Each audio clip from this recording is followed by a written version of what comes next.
Joining me now is a sponsor of that bill, Republican Senator from West Virginia, Senator Shelly Capito. Senator, thank you so much for giving us some of your time. $36,000 is a lot of money. We know that this legislation is designed to make childcare more affordable, but how does this fit into the current administration's goal of shrinking government, especially with Elon Musk just saying most of the federal spending is entitlements?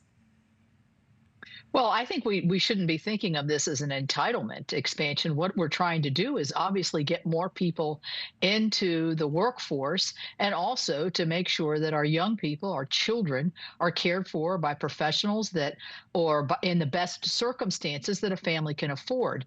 And many times parents are having to make choices that are not advantageous to the family, whether they both work, whether they can afford to both work, whether their child is in a subpar child care situation, or even if they can even find a situation for their child. And so I think this will fits very well into what President Trump wants to do, which is to make America prosperous. So in order to make America prosperous and families prosperous, we need them in the workforce, and they need to be in the workforce and want to be. But sometimes with family and the expenses that you mentioned, just make it prohibitive. Yeah, and being Senator, that it seems so difficult, particularly in recent years, to get bipartisan agreement when it comes to anything. I know this is a bipartisan sponsored bill, but do you think this will pass?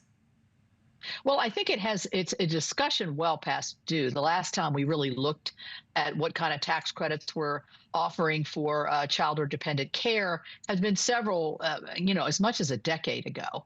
And things have changed. You mentioned some are spending 25% of their income on child care. And again, that is enough to push people out of the workforce and onto some of these programs that are,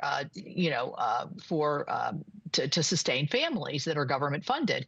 And so here's how I see this. I see that this really feeds into a victory for everybody. Senator Kaine is the lead Democrat sponsor, and Senator Britt from Alabama is the lead Republican sponsor. There's Republicans and Democrats on it. Where there's a will, there's a way.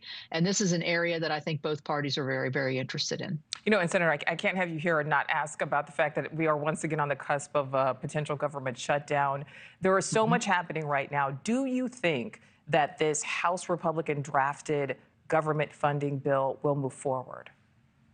I do think the government funding bill, it's called the continuing resolution, will be successful in the House today. They're voting on it, and I do believe we will pass it in the Senate before Friday. Listen, all talk of government shutdown is a road to nowhere. It doesn't help anybody. It's expensive, and it just absolutely stresses American families and people out. And I don't blame them. They're like, why can't they get their work done?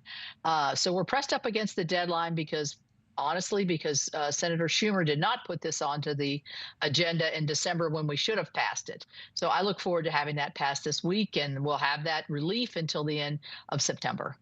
Thanks for watching. Go to joinnn.com to find NewsNation on your screen. And don't forget to click the red subscribe button below to get more of NewsNation's fact-driven, unbiased coverage.